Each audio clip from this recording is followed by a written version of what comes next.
Message du 22 octobre. Bonjour à tous. À 11h UTC, nous nous trouvons au large de l'île de Sein, en route vers le sud-ouest. Parti de Roscoff, après une nuit passée à enrouler la pointe de Bretagne et Ouessant, nous filons 4 nœuds, en route au 230 face à la marée montante. Ici, le vent se calme et nous espérons accélérer avec la bascule de courant. L'équipage s'acclimate au large en enchaînant les quarts depuis hier soir. Plus d'infos la semaine prochaine, c'est promis. Présenter comment on prépare un transat. Alors vous choisissez un lieu très intéressant géographiquement, où il y a du soleil, une piscine, des jolies filles. Vous prenez un petit torchon, vous soufflez et vous essuyez. Propre, toujours propre, clean. C'est le secret d'une transat. Voilà, sourire, bien-être et le clean. Message du 29 octobre. Bonjour à tous. À 12h20 UTC, nous nous trouvons à 330 000 à l'ouest de Gibraltar. Nous faisons route vers Madère. C'est notre 8e jour en mer. La seule trace de l'activité humaine, les cargos, nous rappelle que nous ne sommes pas seuls au monde.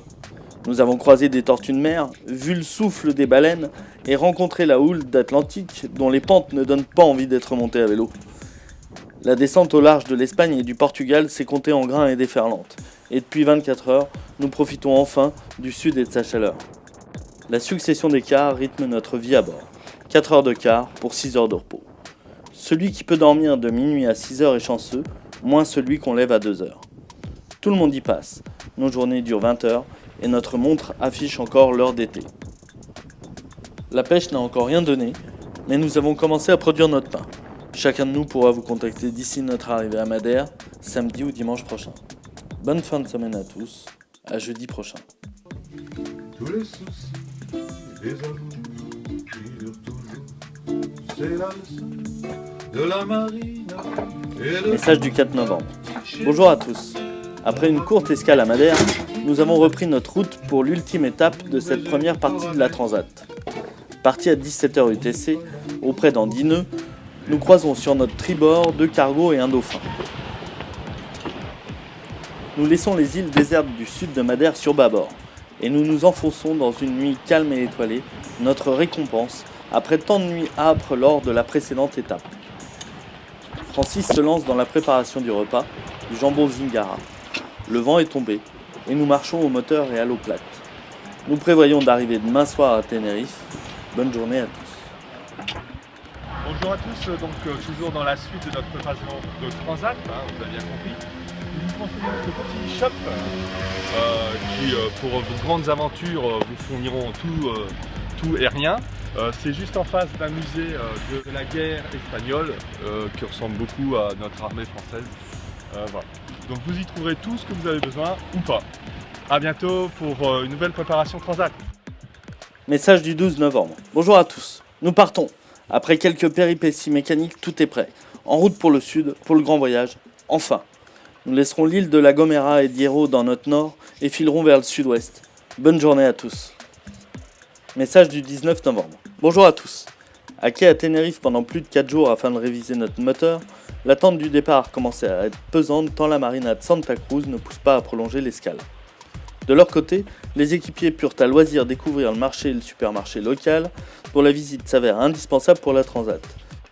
On embarque entre autres 30 kg de fruits et légumes, des dizaines de conserves, 10 kg de farine, 1,5 kg de parmesan et une vingtaine de boîtes de tentacules de poulpe à l'huile et à l'ail.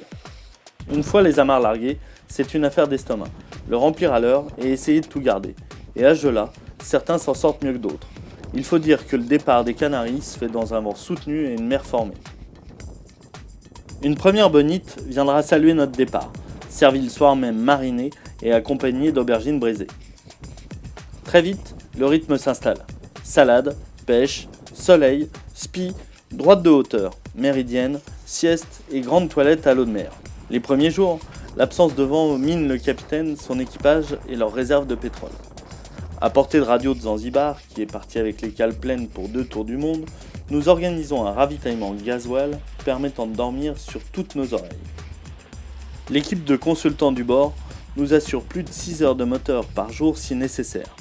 Au final, nos panneaux solaires nous permettront de nous en passer lorsque le vent et le soleil seront au rendez-vous. Le saut à pêche, c'est lequel? C'est le bleu, on avait dit. Ouais.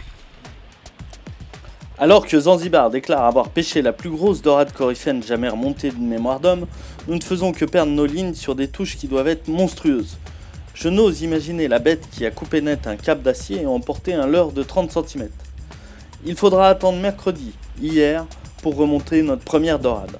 L'événement, dûment documenté, photos et films à l'appui, nous place en tête du concours de pêche avec 2-1 contre le chalutier concarnois.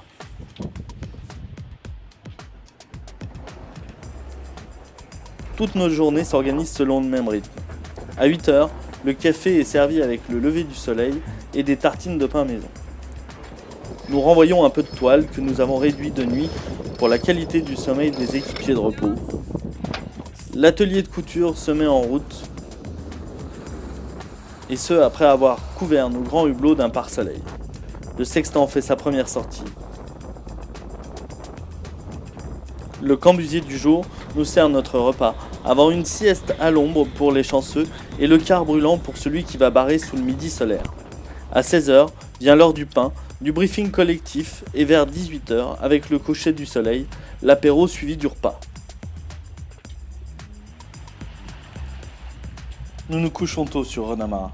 À 20h30 de notre fuseau horaire, le bateau bascule dans la nuit, éclairé seulement par la lune et les étoiles et croisant au mieux un carreau. Le tout rythmé par le ronflement des dormeurs les plus actifs.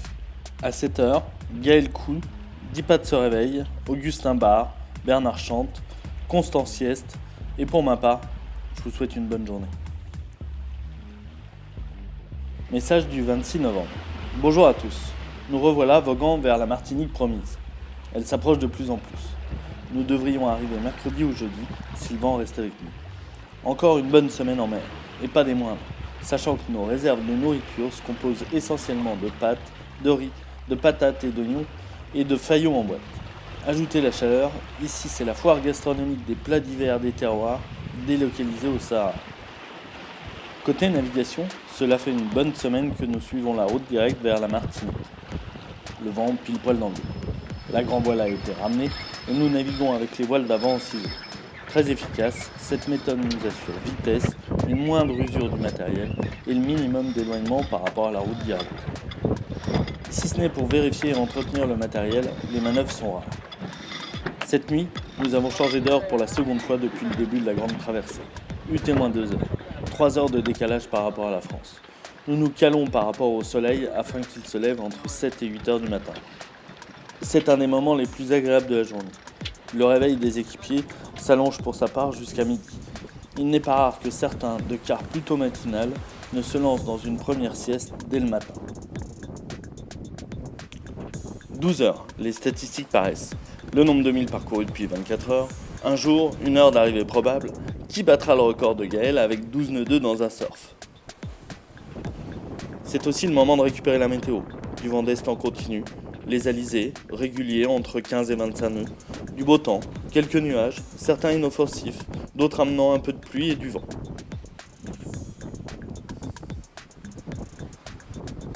16 heures.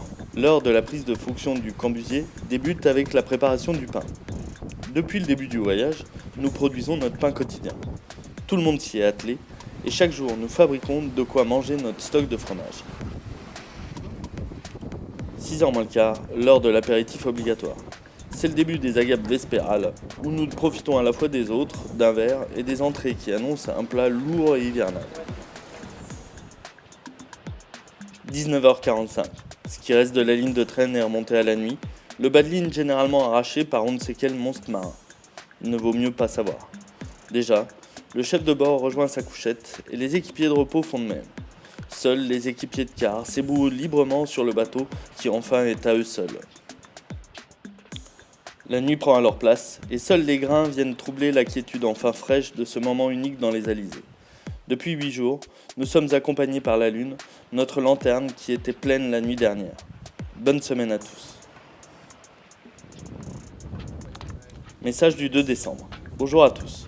Nous avons trop bien avancé cette nuit et notre heure estimée d'arrivée est aux alentours de minuit à la pointe sud de la Martinique. Tout le monde a hâte d'arriver. À demain.